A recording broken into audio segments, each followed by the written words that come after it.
Jangan sampai ada seseorang yang sekarang sudah menjabat tinggi gitu, dia kemudian ngomongnya di media bahwa seseorang pelaku ini 3 hari sebelumnya itu sudah melakukan bla bla bla katanya.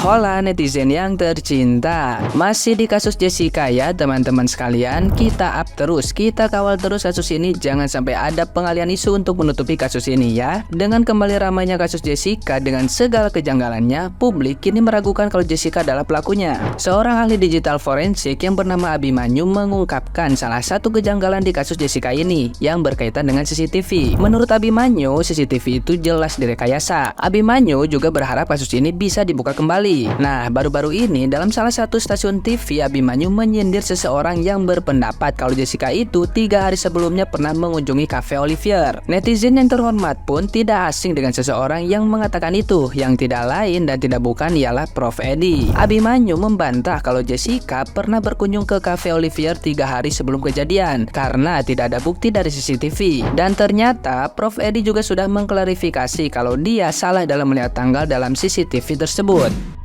Harapannya apa dari kasus yang satu ini? Harapan saya adalah kalau memang ini mau diungkapkan, semua pihak yang tadinya memang menutupi silahkan dibukalah. Jangan sampai ada seseorang yang sekarang sudah menjabat tinggi gitu, dia kemudian ngomongnya di media bahwa seseorang pelaku ini 3 hari sebelumnya itu sudah melakukan bla bla bla katanya. Padahal tidak terbukti dan itu salah. Kenapa baru diungkapkan sekarang? Bukan baru diungkapkan, dia jadi kalau ngomong sekarang 3 hari sebelumnya berarti ada bukti tanggal benar-benar 3 hari sebelumnya. Ada bukti visual yang angkanya juga di digital tersebut, videonya ada tulisan tanggal tersebut. Kalau tidak ada tanggal tersebut kemudian dia berasumsi 3 hari sebelumnya, berarti ini bukan saksi ahli dong, ini ahli bersaksi.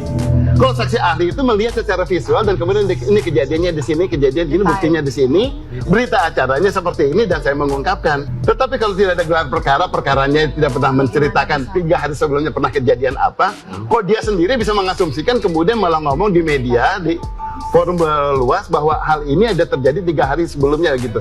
Nah, hal yang kayak gini harus dihindari. Nah, gimana nih menurut netizen yang maha benar? Silahkan berkomentar ya. Kamu itu profesor hukum, kamu itu nggak ngerti masalah macem-macem, jangan cuma bisa fitnah doang ya. Kamu itu kalau masalah hukum nomor 1 oke, tapi kalau pelajaran lain kamu tuh nggak ngerti apa-apa. Kimia itu kamu nggak ngerti, itu jauh banget antara IPA sama IPS. Apalagi sekarang cuma bisa fitnah toh. Ayo ditunggu permintaan maafnya ya. Tuh, kacamata nggak jelas, kotak sama bulat, kok bisa-bisanya kowe ngomong ngono, CCTV nggak bisa direkayasa. Lah tikus musim kemarin iku ya apa? Direkayasa apa ora? Mau manipulasi ngono kok. Sadar kok nggak ngomong ngono iku? Lambe kok lambe tikus. Tahu apuki lambemu gawe linggis engko. Kalau misalnya tuh si Jessica ngomong kalian taruh cyanida ya, nah itu baru mencurigakan. Kalau misalnya ini tidak ada objek langsungnya, dia cuma tanya kalian taruh apa, ya itu emang gue juga kayak gitu. Tiba-tiba misalnya teman gue lagi minum nih boba, terus tiba-tiba dia kayak pahit banget gitu kan, kok boba rasanya kayak gini. Gue pasti balik itu ke tempat boba, gue bilang kalian naruh apa di sana, ini kok asem banget nih boba. Kan bisa kayak gitu, tinggal bilang aja langsung, kagak gue nggak naruh apa-apa deh, bener dah, kan udah selesai. Ngapain sih harus di linguistik kagak, emang kayak gitu, emang normalnya orang emang kayak gitu, dan semua orang ya emang kayak gitu ya, jangan terlalu pintar-pintar banget lah. Aduh, setelah gue nonton podcastnya Bang Deddy Sumargo, gue semakin yakin kalau misalnya 2 orang tadi itu, Profesor Edi sama jaksa itu sebenarnya udah yakin kalau misalnya Jessica itu tidak bersalah. Kenapa? Kalau si jaksa mungkin udah tahu kalau misalnya Jessica itu memang awalnya tidak bersalah. Namun karena profesinya sebagai jaksa yang tugasnya itu untuk meyakinkan hakim bahwasannya kliennya itu tidak bersalah. Tapi kalau misalnya Profesor Edi ini sebenarnya itu baru-baru ini tahu. Cuman taunya Profesor Edi ini dari Netflix yang membawa sisi berbeda atau pandangan lain dari sidang atau kasus Jessica Myrna. Dan karena mereka berdua ini sudah mendukung dari awal kubu ayahnya Myrna Salihin, jadi mengakui untuk fakta yang sebenarnya sekarang sedang booming itu berat bagi mereka gitu. Kan lebih bagus jilat ludah sendiri daripada merendah harus mengakui kesalahan, ya kan. Gimana pun caranya, ayo kita sama-sama pantau terus, kawal terus kasus ini sampai ditemukannya titik terangnya. Tidak ada kejanggalan sedikit pun. Oke? Soalnya akhir-akhir ini tuh gue cukup was-was juga, anjay. Namanya saksi ahli yang dihadirkan jaksa penuntut umum. Prof E kan harus mempelajari kasus ini dari setiap sudut pandang. Gitu katanya. Betul. Memang betul, cuman kalau misalnya kita balik ke persidangan di tahun 2016, pernyataan dari Prof E itu sudah meyakini bahwa Jessica itu merupakan pembunuh dari Mirna, di mana hal tersebut merupakan tugas dari hakim. Seorang ahli, maupun itu ahli hukum, ahli forensik, dokter, segala macam, itu di dalam persidangan tidak boleh. Oh, menurut hukum gini, saya berkeyakinan bahwa Jessica lah yang membunuh Mirna. Seorang saksi ahli yang dihadirkan di sebuah persidangan haruslah bersifat independen. Terangkan apa yang menjadi keahlianmu. Menyatakan orang bersalah itu bukan urusanmu. Biar hakim yang putuskan. Biar kalian makin yakin. Nih, tonton sendiri. BTW ini videonya dari TikTok. Gue cek di YouTube itu nggak ada lagi. By the way, ini pernyataan Prof E ya, yang dinyatakan pada persidangan di tahun 2016 yang dibacakan langsung oleh Pak Oto. Ke dalam kopi yang diminum oleh korban. Jawaban saksi adalah sebagai berikut. Dengan berdasarkan kronologis kasus tersebut di atas, ditambahkan dengan keterangan-keterangan para saksi dan ahli, serta dengan melihat beberapa barang bukti yang ditunjukkan pada ahli, maka ahli berkeyakinan bahwa Jessica Kumala Wongsolah yang telah melakukan perbuatan pembunuhan secara terencana terhadap korban tersebut, yaitu ayah Mirna. Inilah pendapat ahli ini. Jadi artinya dia tidak memberikan pendapat hukum, teori hukum, tapi dia sudah langsung memvonis perkara ini, saksi ini, terdakwa ini adalah bersalah. Tuh, udah langsung dibacakan di persidangan oleh Pak Oto. Dan kalian tahu hakimnya gimana? Hahaha, 20 tahun penjara.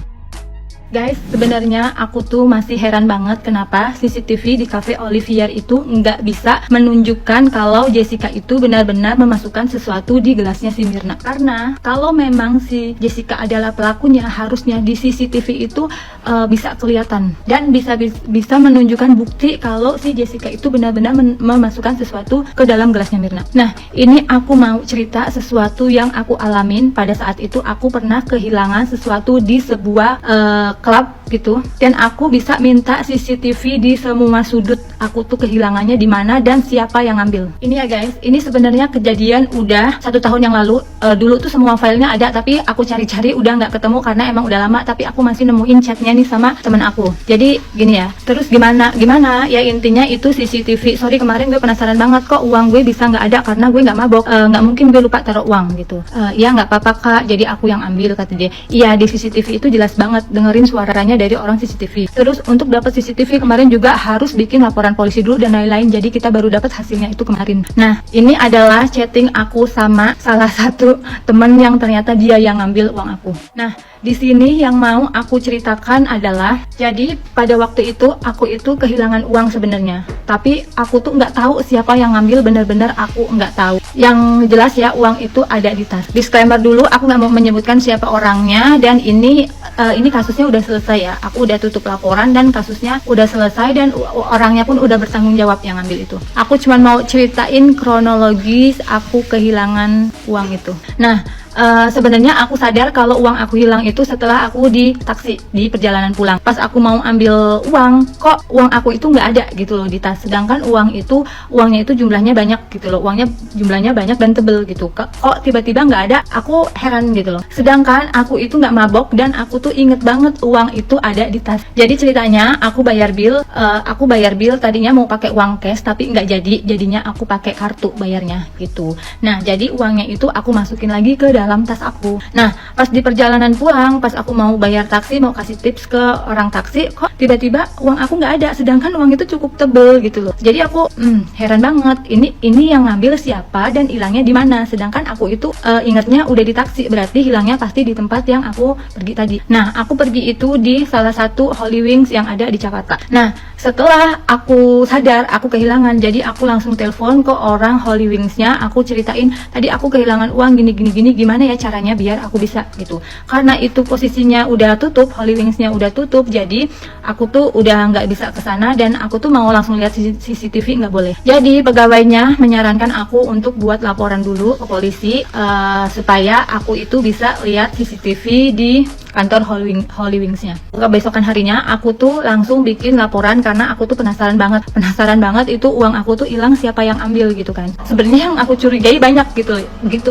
ya banyak lah, apa orang lewat atau orang di meja sebelah atau apa gitu, karena kayaknya aneh aja gitu loh, uang di tas bisa hilang gitu loh di tempat rame apalagi kan. Nah, jadi setelah aku dapet surat dari kepolisian, aku udah boleh lihat CCTV dan ditunjukin nih. CCTV-nya itu ternyata ada banyak banget di Holy Wings itu, banyak banget CCTV, dan aku tuh dikasih lihat semuanya di jam itu, di jam yang aku curigai, karena itu kan aku setelah bayar hilangnya itu uang aku itu aku setelah bayar balik dari kasir. Nah, jadi karena aku tuh nggak tahu hilangnya di mana, jadi aku telusuri tuh.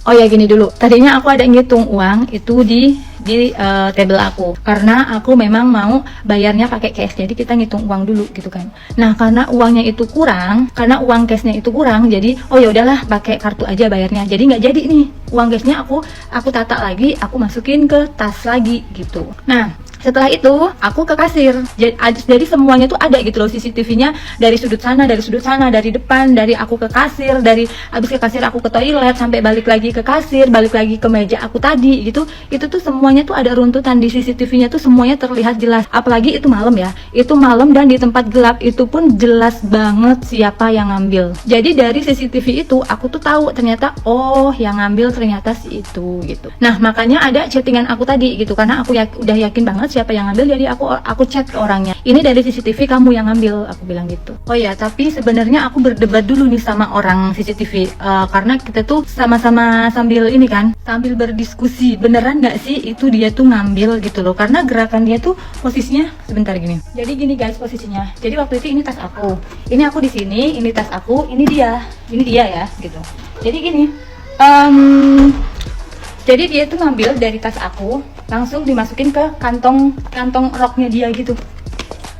Nah, di situ kelihatan pas ngambil terus langsung dipindahin gitu. Tapi karena aku di sebelah sini, kayak aku tuh ya lagi duduk santai, padahal tapi sama sekali nggak tahu gitu kalau uang aku pada saat itu ternyata ada yang ngambil. Sesimpel itu guys, sesimpel itu. Kalau kita tuh kayak misalnya aku yang kehilangan barang aja itu di tempat yang gelap, tahu kan namanya klub itu pasti gelap, itu pun di CCTV itu terlihat jelas banget loh kita, walaupun itu kayak hitam putih ya, karena gelap jadi kayak hitam putih gitu, tapi semuanya itu kelihatan dari sudut-sudut mana aku ngapain aja di dalam klub itu, aku ke toilet kemana aja, itu tuh bener-bener jelas banget apa aja yang aku lakuin, dan jadi aku tahu siapa yang ngambil uang aku itu gitu guys. Makanya kok di kasusnya Jessica ini kok dari CCTV kok bisa nggak kelihatan. Jadi karena itu juga, karena nggak ada bukti itu, jadi aku meyakini bahwa ya Jessica juga nggak bersalah gitu. Menurut aku ya, ini menurut aku, nggak tahu kalau menurut kalian terserah, tapi ini menurut pendapat aku gitu, karena aku udah pernah kejadian yang hal sepele itu ketemu gitu aja guys. Bye bye.